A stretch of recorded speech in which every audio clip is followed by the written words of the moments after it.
দিন দিন আরও অবস্থা খারাপ হয়ে যাচ্ছে ইস্টবেঙ্গল দলের। দিন দিন ইস্টবেঙ্গল দলের কালো মেঘ আরও ইস্টবেঙ্গল দলকে চেপে ধরছে। দিন দিন ইস্টবেঙ্গল দল আরও খারাপের থেকে খারাপ পরিস্থিতিতে চলে যাচ্ছে। আজকে ইস্টবেঙ্গল দলের মাস্ট উইন ম্যাচ ছিল। এই মুহূর্তে থেকে ইস্টবেঙ্গল দলের কিন্তু প্রত্যেক কটা ম্যাচই মাস্ট উইন ম্যাচ। সেইখানে ইস্টবেঙ্গল দল এত সুন্দরভাবে লিড ছিল, ম্যাচটা জিতছিল, সেইখান থেকে শেষ মুহূর্তে গোল খেয়ে ইস্টবেঙ্গল ম্যাচটা হেরে গেল। এইভাবে ইস্টবেঙ্গল দলের পয়েন্ট হারালে চলবে না। যেইখানে আজকে জামশেদপুর তারা এতগুলো গোলের চান্স মিস করেছিল, দেখে মনে হচ্ছিল যে জামশেদপুর আজকে গোল করতে পারবে না। সেইখানে এত বাজে ডিফেন্সিভ ল্যাপসের জন্য ইস্টবেঙ্গল দল গোলটা খেলো এবং শেষ মুহূর্তে ফ্রিকিকটা অবশ্যই ভালো মেরেছে, এক ফোঁটা সন্দেহ নেই। কিন্তু ফ্রিকিকটা একটুখানি বলবো ক্লেটন সিলভার মাথায় লেগে বলটা ঘুরে গেছে, নয়তো কিন্তু প্রভশুকন গিল বলটাকে ফিস্ট করতে পারতো বা ধরতে পারতো। 97 মিনিট, একদম লাস্ট মিনিটে গোল খেয়ে ইস্টবেঙ্গল দল ম্যাচটা হারলো। অন্তত এইখান থেকে 1 পয়েন্ট নিয়ে গেলেও কিন্তু ইস্টবেঙ্গল দলের জন্য বিশাল বড় একটা ব্যাপার ছিল যে 1 পয়েন্ট নিয়েছি, প্লে অফসের দৌড়ে এখনো বেঁচে আছি। ইস্টবেঙ্গল দলের এই যে পারফরমেন্স, এই যে হারছে ইস্টবেঙ্গল দল, এইবার আমি বলবো যে ইস্টবেঙ্গল দলের কিন্তু অবস্থা খুব খারাপ হয়ে যাচ্ছে। ইস্টবেঙ্গল দল 15 ম্যাচে মাত্র 15 পয়েন্ট, এবং আমরা জানি টপ 6-এ থাকতে গেলে মিনিমাম 30 পয়েন্ট লাগবেই। অর্থাৎ ইস্টবেঙ্গলের হাতে আর 7টা ম্যাচে ইস্টবেঙ্গলকে 5টা জিততে হবে।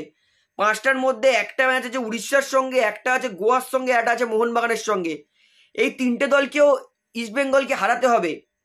আজকে বলবো ইস্টবেঙ্গল দল আজকে অনেক লাকি ছিল। শুরুতে ইস্টবেঙ্গল দলের একটা এত বাজেভাবে ফাউল করেছিল বক্সের ভিতরে হিজুজি মাহের, জেনুইন পেনাল্টি পাওয়া উচিত ছিল জামশেদপুরের, জেনুইন পেনাল্টি। রেফারির সামনে থাকা সত্ত্বেও ওই পেনাল্টিটা দেয়নি। সেখানে ইস্টবেঙ্গল দলের একটা ভাগ্য খুলে গেছিল যে যাই হোক পেনাল্টিটা দেয়নি। ইস্টবেঙ্গল দলের আজকে ডিফেন্স এত ভাঙছে, দুটো বিদেশি ডিফেন্ডার থাকতেও জামশেদপুর এত আক্রমণ করছে কিভাবে? জামশেদপুর শুরুতে আক্রমণে ঝড় লাগিয়ে দিয়েছিল। ইস্টবেঙ্গল দল একটা গোল পেয়েছে, তাও আবার জামশেদপুরের ডিফেন্স মইরাঙের একদম বাজে মিস্টেকে। নন্দা কুমার ভালো গোল করেছে নো ডাউট, কিন্তু ইস্টবেঙ্গল দল যেই চান্সগুলো ক্রিয়েট করেছে, যেইগুলোতে মহেশের লাস্টে তো শিওর গোল করা উচিত ছিল, ইস্টবেঙ্গল দল এত সুযোগ পেয়েও গোল করতে পারিনি। এবং যেটা লাস্টে ফ্রিকিয়ে গোল করে দিয়েছে, আনএক্সপেক্টেডলি ভাবে ইস্টবেঙ্গল দল ম্যাচটা হেরেছে। আমি বলবো ইস্টবেঙ্গল দলের কিন্তু ঘুরে দাঁড়ানোর সময় চলে এসেছে। প্রত্যেক বছর এই জিনিসটা হবে। এই বছর ভেবেছিলাম যে ইস্টবেঙ্গল দল মেবি কামব্যাক করবে, কিন্তু এই পারফরমেন্সের পর আমি তো হতাশ হয়ে যাচ্ছি। ইস্টবেঙ্গল দল এত খারাপ ডিফেন্স করছে, এটা আনএক্সপেক্টেড। আর আমি বলবো যে কার্লেস কোয়াদ্রাদের রেফারিকে দোষ দেওয়ার থেকে নিজের খেলোয়াড়দের দোষ দেওয়া উচিত আগে। আজ কার্লেস কোয়াদ্রাদ ম্যাচের পর বলছে যে রেফারি আমাদের বিরুদ্ধে আজকে লাস্টের ডিসিশনটা দিয়েছে, বক্সের বাইরে ফ্রিকিক দিয়েছে, ওটা ফাউল ছিল না, লাস্টের ফ্রিকিকে গোল হয়েছে।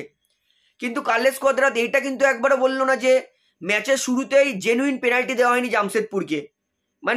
কার্লেস কোয়াদ্রাদের ব্যাড হ্যাবিট হয়ে গেছে একটা, যে হারলেই রেফারিকে দোষ দেবো, রেফারিকে টানবো। উল্টে রেফারি তাদের হয়ে যেই ডিসিশনগুলো দিয়েছে সেইগুলো কিন্তু কার্লেস কোয়াদ্রাদ দেখছে না।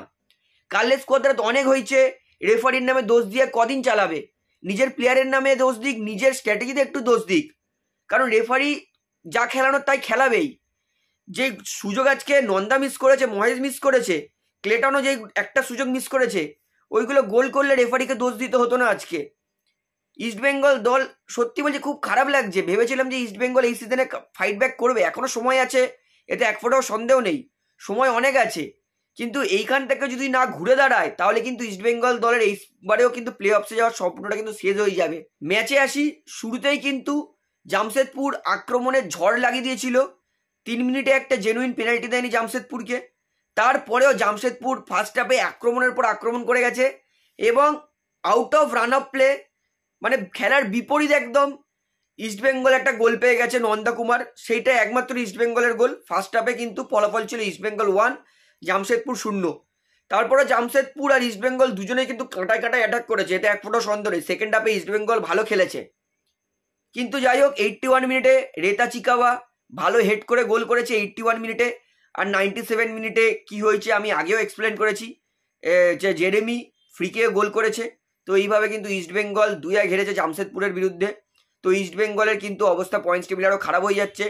তো আমার জন্য ম্যাচের ভিলেন আজকে কিন্তু ইস্টবেঙ্গলের যে গোলের চান্স মিস করেছে আর যে ইস্টবেঙ্গল খারাপ ডিফেন্স করেছে সেইটা। আপনার জন্য ম্যাচের ভিলেনকে সেটা আমাকে অবশ্যই কমেন্টে জানাবেন। তাহলে বন্ধুরা আজকের এই ভিডিওটিতে আমার আপনাদেরকে এতটাই বলার ছিল। তো আশা করি ভিডিওটি আপনার ভালো লাগলো।